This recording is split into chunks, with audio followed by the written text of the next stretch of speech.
desrealização psíquica. De desrealização psíquica. Né? É como se fosse uma decupagem do real, né? Produzindo um deslizamento psíquico. Razão pela qual sujeitos que têm certas estruturações psíquicas, certos arranjos psíquicos, certos modos de organizar o seu próprio ser, sua ontologia, no registro, em certos registros, quando utilizam maconha, podem produzir experiências muito próximas da experiência de um surto psicótico, né? Eu costumo dizer, tem um debate médico importante se maconha, qual a relação entre maconha e psicose, né? Entre maconha e psicose. Tem um debate, vários sujeitos dizem se a maconha provoca psicose, produz psicose. Seria como se dissesse que o efeito da cannabis sativa pode ser desencadeante da psicose. O problema disso é que não há explicação para todos os sujeitos que fumam maconha regularmente e não desencadeiam psicose, né? Por que será que tem sujeitos que fumam maconha regularmente e não têm vivência, experimentam vivências de desrealização psíquica, mas não se psicotizam, né? Tem a vivência da desrealização psíquica que existe, mas não existe a psicose, né? Então, o que nos levaria a, neste caso, perguntar será que o efeito de desencadeamento de psicoses quando os sujeitos fumam maconha não estaria associado à pré-condição do sujeito mais do que à ingesta da droga? Ou seja, poderia ser essa droga, poderia ser outra droga, poderia ser um susto, poderia ser um casamento, poderia ser a primeira relação sexual, poderia ser uma interpelação do chefe, poderia ser um assalto, enfim, poderia ser várias coisas que certos sujeitos não tivessem recursos psíquicos para lidar com elas.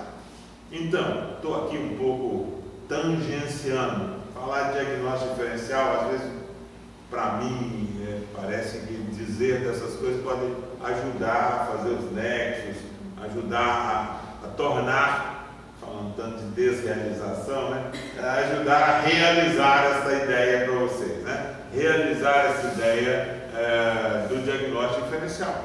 Então, sujeitos têm estruturas psíquicas, certos sujeitos têm estruturas psíquicas que supõem recursos psíquicos para lidarem com certas experiências. Certos sujeitos têm outros modos, outros arranjos psíquicos que não supõem recursos para lidar com certas experiências. Então, o diagnóstico diferencial serve também para a gente pensar que certos sujeitos não têm recursos para lidar com certos estímulos, com certas demandas, com certas tarefas que vêm recair sobre eles. O sujeito não tem recursos para lidar com isso. E como ele não tem recursos, ele faz uma crise psicótica, que é uma crise psicótica é a expressão da falta de recursos do sujeito para lidar com dimensões das experiências que estão propostas para ele, fruto dele ter buscado e ter se interposto pela vida. O o sujeito faz um surto psicótico, né? Por quê? Porque lhe faltou recurso. Nesse sentido, outra coisa boa de dizer: se um sujeito, mesmo que tenha arranjo ao modo da psicose, que esteja arranjado ao modo da psicose, se ele puder não surtar, ele prefere, tá bom? Só para a gente se dar conta, assim, se ele puder não surtar, ele prefere. Se ele tiver outra soluçãozinha qualquer, entendeu? Que evite o surto, ele prefere. Para a gente poder entender também essa história do surto psicótico, é a crise psicótica. A crise psicótica, o surto psicótico, é expressão da falta de recursos psíquicos do sujeito para lidar com alguma coisa que está acontecendo. Depois a gente, num outro momento, podemos pensar um pouco melhor, para lidar com alguma coisa que está acontecendo com ele. Ninguém surta. Então vamos desmistificar essas genéticas, vamos desmistificar essas tentativas de fundar na biologia, de fundar no orgânico, porque efetivamente a psicose concerne ao simbólico. Você pergunta para um psicólogo quantas horas são, se ele tiver com um relógio, ele fala, são 7 horas. A realidade, o senso de realidade está ali. Ele sabe o que é relógio, ele entende hora. Então a realidade está ali. São 7 horas. Tá? Tem perguntas que você faz para um sujeito que está. Você pergunta o nome. Você pode perguntar o nome, e essa pergunta do nome pode levar ele a um registro delirante, a não ser capaz. Mas não é porque ele não sabe que o nome dele é X ou Y. Se você pedir ele para fazer uma conta para você, ele faz a conta. Ele não perde as faculdades intelectuais porque ele está num surto. Várias das operações, várias dimensões da existência do sujeito, ele continua sendo capaz de operar essas dimensões, apesar do surto. Ele consegue operar o conhecimento dessa experiência. Então, isso é para afirmar que a psicose, portanto, ela está num registro que é um registro do simbólico. A questão da psicose está no modo de relação com o registro simbólico. Né? O sujeito as faculdades da mente estão preservadas. Né? Alguma coisa está alterada, está diferenciada. Então nós não vamos ficar com medo, porque também depois do surto, né, não existe mais um buraco mais fundo do que o surto. O surto é o fundo do poço da desorganização psíquica, né?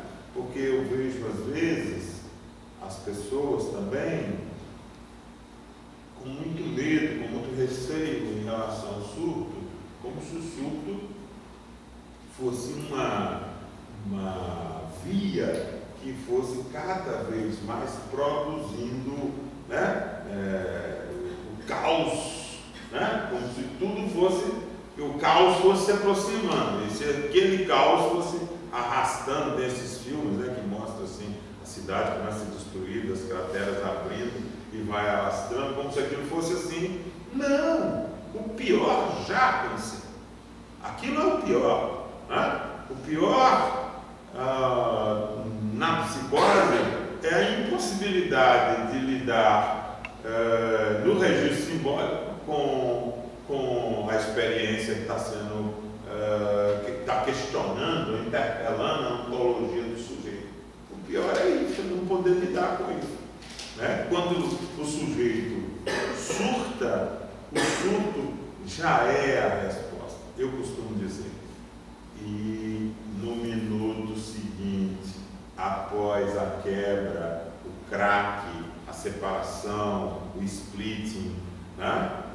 No minuto seguinte, tudo tudo o trabalho, toda a direção do trabalho psíquico do sujeito será na perspectiva de reconstituição do laço simbólico. Vocês entendem? A gente vê doido na rua jogando pedra, doido agitado, doido não sei o quê. Olha, passa a olhar para isso dizendo assim, tudo que aquele sujeito queria era voltar a ter uma reconexão. É que vai ficando cada vez mais difícil. Porque tudo ao redor corrobora, uma vez que se perdeu a conexão com a dimensão simbólica, para empurrar esse sujeito para fora da possibilidade da conexão. E como se tudo está sendo empurrando o sujeito para fora da conexão, o sujeito acaba ficando desconexo. Coloque ele no hospício, aí que ele vai de fato ficar afastado da possibilidade da reconexão, né?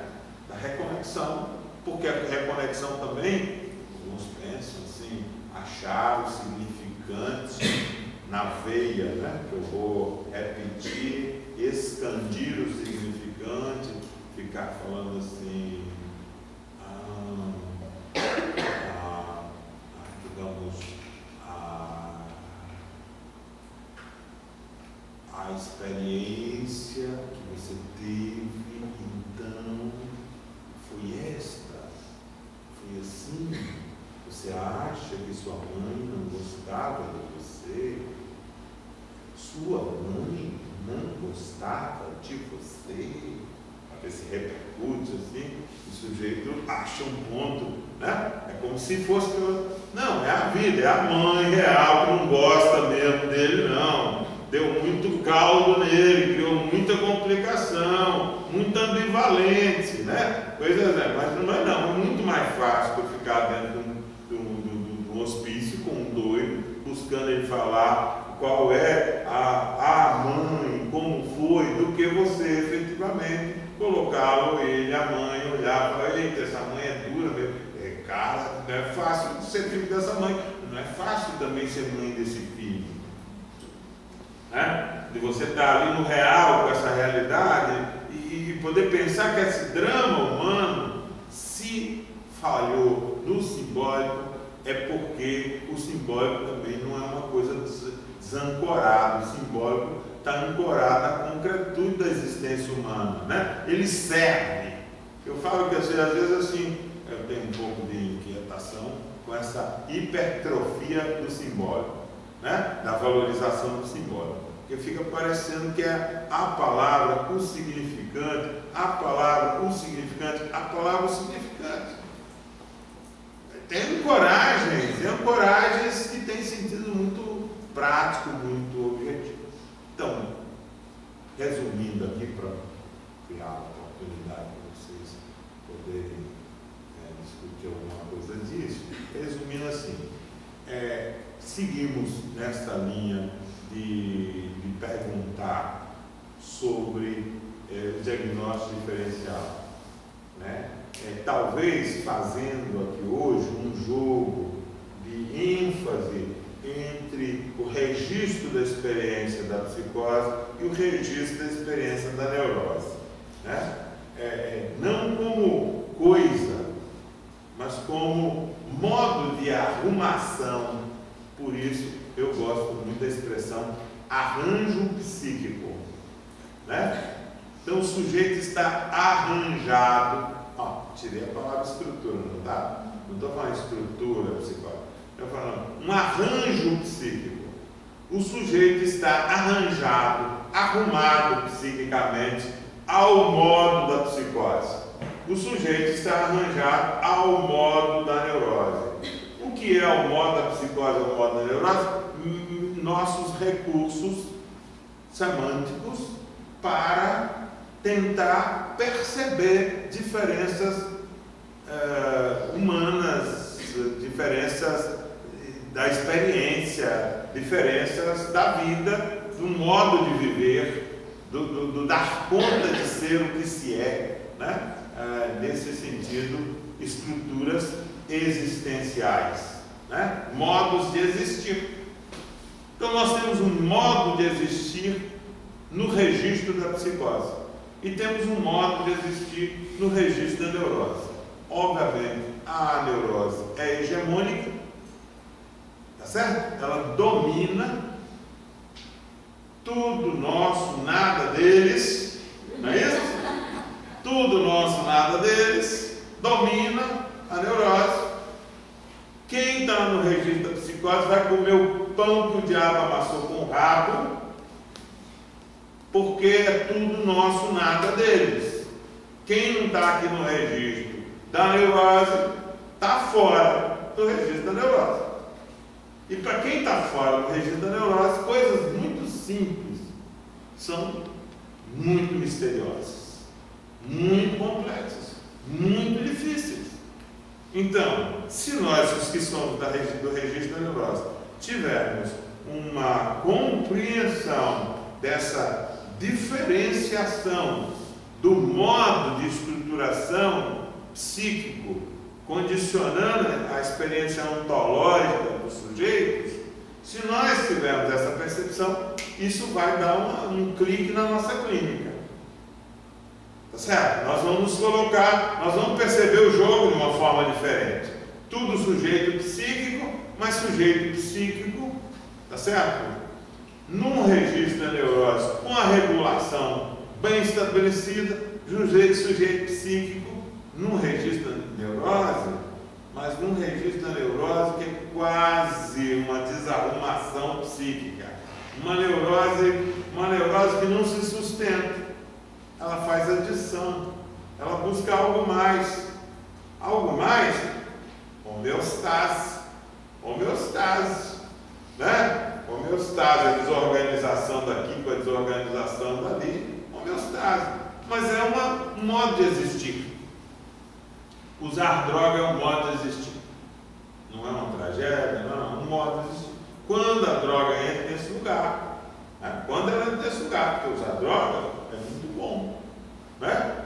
Tomar cerveja, tomar café, tomar uísque, falei fumar maconha, várias coisas podem ser para muitas pessoas prazerosas.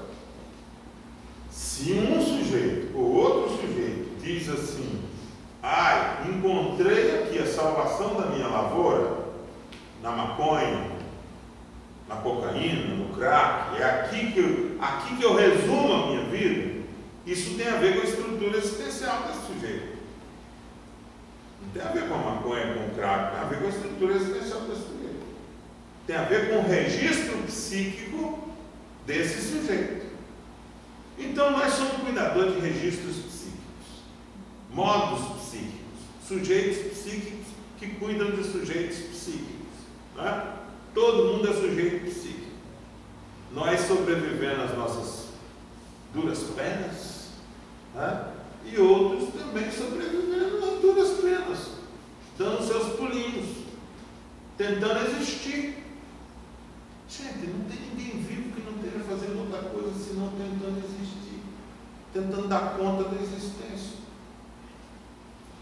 Veja, vamos despatologizar esse negócio, entendeu, Renato? Nós temos só sujeitos tentando dar conta da existência. Agora, este conhecimento sobre estruturas existenciais pode ajudar a nós, que somos sujeitos psíquicos, que também estamos tentando dar conta da nossa existência, nos dá uma ferramenta a mais para a gente poder lidar com os outros sujeitos psíquicos que estão lutando para sustentar suas existências, com alguns recursos diferentes dos outros sujeitos psíquicos meros que só lutam pela sua existência, né? Então, a teoria para nós é um recurso que nos diferencia. Nos diferencia. Pensar que o mal-estar, no que interessa, no que me interessa, porque o resto não me interessa. No que me interessa o mal-estar, ele expressa a dificuldade de um sujeito de suportar sua existência. A dificuldade do sujeito de suportar ser ele mesmo. No que me interessa. Isso é o que me interessa. Porque eu olho para um sujeito que conta uma história cabulosa, mas eu não fico fixado na história, nos detalhes da história. Eu olho para o sujeito e falo, há um sujeito tentando dar conta da sua existência nesse relato. Esse relato é um ato, né? Relato, né? Esse relato é um ato desse sujeito. Um relato de um terapeuta, de um médico, de um cuidador, de um redutor de danos. Um relato é um ato, né? Já é alguma coisa, já é o sujeito querendo criar passagem. Percebe? Dessa forma o nosso trabalho fica muito mais simples. Nosso trabalho não é uma coisa misteriosa, mágica, né? O sujeito já quer, ele já está vindo, ele está buscando onde ele pode se apoiar, onde ele pode segurar, onde ele pode fazer sentido, onde ele pode, para quê? Para ser o que ele é, para ser o sujeito que ele é. Muito bem. Semana que vem nós vamos conversar sobre casos clínicos, os casos, né? Então, semana que vem é uma sessão assim, mais dialética, em a gente pensar coisas que estão pegando, né? E depois nós retomamos aqui. Eu acho que ainda vale a pena passar mais uns 2 encontros aí, a gente conversando essa temática do diagnóstico diferencial e dessa perspectiva da estrutura existencial. Isso faz muita diferença quando a gente adquire essa ferramenta. A gente começa a surfar de uma forma diferente. A gente para de carregar peso e vira surfista. Entendeu? Então acho que é isso que nós vamos usar. Ferramentas que ajudem a gente a parar de carregar peso e vira surfista, que é uma coisa muito mais legal. Porque estivador, né? Estivador é muito difícil. Ai, que peso. Eu sou um surfista. Todo mundo me olhou. Oi? Todo mundo me olhou. Então, gente, comentários.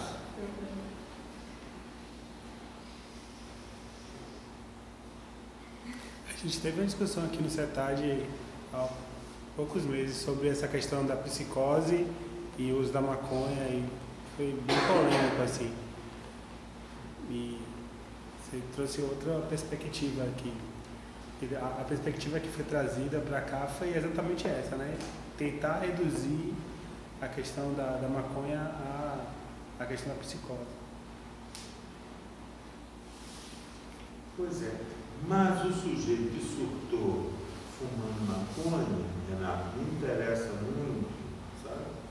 Me interessa muito, porque muitas vezes ele já foi a maconha na busca de um grupo de sociabilidade mais relaxado, entendeu? Porque maconheiro é muito relaxado. Entendeu? Maconheiro é tudo relaxado. Entendeu? Então, essa ligação entre psicose e maconha é interessante, porque às vezes o sujeito está no registro psicótico, para ele é tudo tão difícil a sua conexão com o outro, neste mundo das ordens, das caixinhas, dos rituais, né, que ele não domina, que ele não compreende, que às vezes, Renato, ele vai procurar a turma da maconha. Ele é psicótico, mas ele gosta da turma da maconha, porque a turma da maconha é uma turma mais legal, não faz tanta exigência, não pressiona demais, sabe? Então, o ethos, ninguém, você não vê história de psicótico fumando maconha sozinho, de comprar maconha para ir fumar sozinho, para ficar sozinho, não. O psicótico não fuma maconha sozinho, não. Fumar maconha sozinho é obsessivo, entendeu? Não quer ser incomodado por ninguém, que pega a tua maconha e vai ficar contando lá quantos acordes o Pink Floyd faz dessa nota, né? Que é isso, mas não.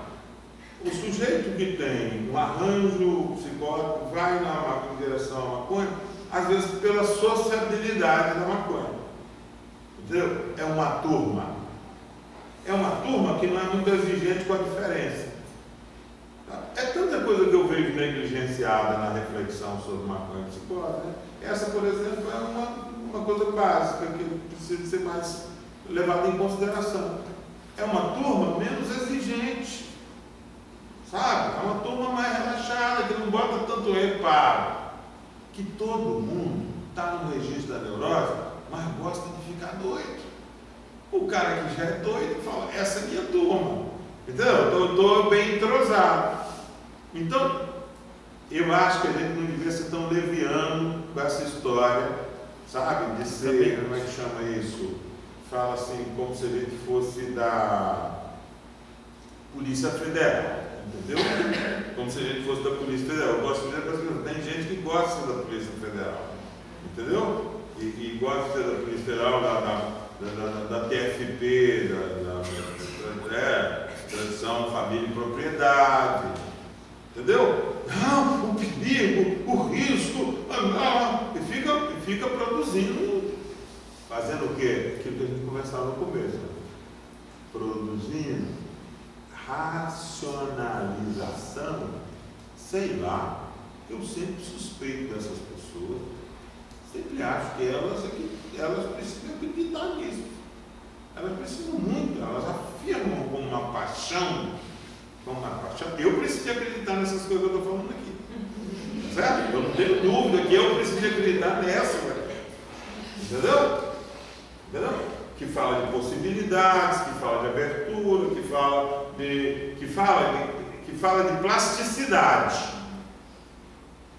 Eu preciso acreditar nessa teoria, para mim, sobre psicose, sobre neurose. Eu quero as teorias mais plásticas. Por quê? Porque na hora que eu vou clinicar, entendeu? Eu acho que o recurso da plasticidade me dá muito mais retorno do que o recurso da rigidez. Entendeu? Eu acho que na hora que eu vou colher lá, ter uma compreensão mais plástica, nesse sentido, me oferece muito mais recursos para manejar, não o caso, mas manejar a minha relação com o sujeito, entendeu? Não o caso da mãe que está vindo aqui dizendo, meu filho vai ser a minha ordem judicial para internar, papapá. Isso tudo. Mas se eu acho que o caso só se resolve se o sujeito mudar de posição, eu só me interesso assunto que sirva para trabalhar na direção da possibilidade do sujeito mudar de posição subjetiva. Se eu acho que tratamento é isso, tratamento é criar oportunidade, criar possibilidades para que o sujeito desloque-se subjetivamente do insuportável para o mais suportável. Entende? Eu acho que minha tarefa é essa. Facilitar que o sujeito saia do insuportável para o mais suportável.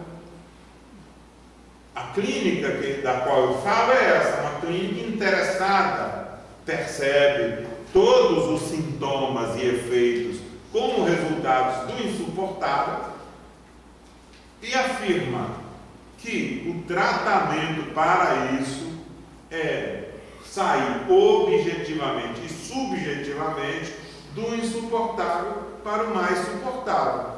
Que quando o sujeito estiver numa posição mais suportável, ele para de produzir sintomatologia. Ele para de produzir a sintomatologia que ele foi obrigado a produzir para fazer face ao insuportável.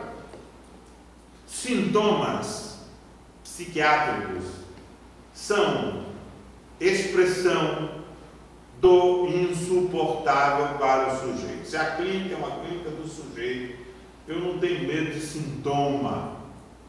E nem quero fazer decodificação e dizer que sintoma XYZ quer dizer qualquer coisa. Porque não quer dizer. Porque sintomas querem dizer para o sujeito. Sintomas são recursos pessoais, intransferíveis, que o sujeito organiza para dar conta da realidade que está difícil. Então, para isso que a gente produz sintoma, para dar conta da realidade. Então, um sujeito que faz adição a uma substância super intensificada, eu olho, quer dizer assim, para mim está meio resolvido quando eu olho para ele, porque a minha pergunta será assim: esse sujeito está tendo necessidade de fazer essa adição desta forma. Que necessidade é essa? Por quê? Qual a construção subjetiva? Qual a construção com o sujeito que o leva a essa condição? Então, Renato, muda muito, sabe, o jeito de fato olhar. E aí, nesse sentido, cada grupo, cada profissional, cada instituição, ela deve fazer suas escolhas, né? Suas escolhas. Eu sempre vou dizer para vocês, excesso de formalização é pura neurose do ponto de vista psíquico. Não é formalização, não. Excesso de formalização, excesso de certificação é pura neurose de pessoas ou de instituições. Então, quando você vai num CAPS e vê o CAPS todo preocupado com certificações, com formalizações, é produção neurótica da neurose coletiva da equipe. Nem tenho dúvida. Vejo como uma patologia comum, coletiva, de um grupo que tem a ver com isso. Deve ser não é porque o somatório das pessoas, não. Os encaixes psíquicos daquele grupo produzem esse tipo de resposta. A vida não é excessivamente formalizada. A vida não é excessivamente certificada. Se eu vejo isso, eu digo, isso não parece com a vida. Então, isso é uma produção para se defender da vida, para se proteger da vida. A vida deve estar sendo ameaçadora. A instituição, para se defender da vida, a vida é o quê? A vida é os doidos, os psicóticos, os usuários de droga que batem lá todo dia. Tá certo? Então, para se defender dessa coisa, a instituição se arma com um arcabouço semântico, tá certo? Para blindar o impacto subjetivo que isso causa nas equipes, né? Então, gente, é tudo sujeito psíquico o tempo todo. Entendeu? A autopercepção, o auto-reconhecimento, vou dizer uma coisa meio esquisita, a autoconsciência da condição psíquica radical que constitui o sujeito, eu acho que é a condição para a gente entrar nesse mundo da clínica mental, né? Clínica do sujeito, né? O que constitui o sujeito? Como é que se constitui o sujeito? O sujeito se constitui assim, psiquicamente. Não tem sujeito que não seja um arranjo psíquico.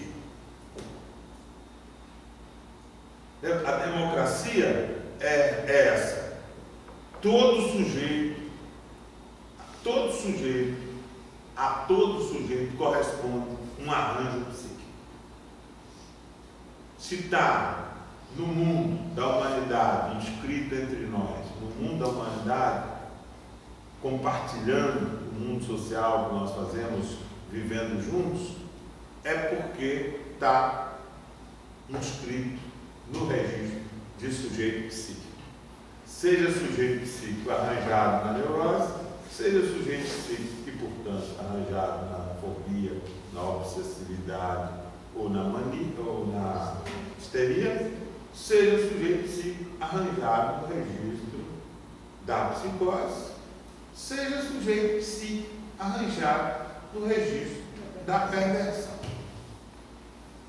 Cada um que se identifica aí com o seu arranjo com essas perspectivas modeladas. Vamos então fazer na semana que vem os casos? Você tem casos lá? Então já fica combinado, tá certo? A gente às 6, aí a gente começa com vocês dizendo o que está embaraçando vocês. Entendeu? O caso, o que está embaraçando? O que é difícil no caso? É a dificuldade. Tá?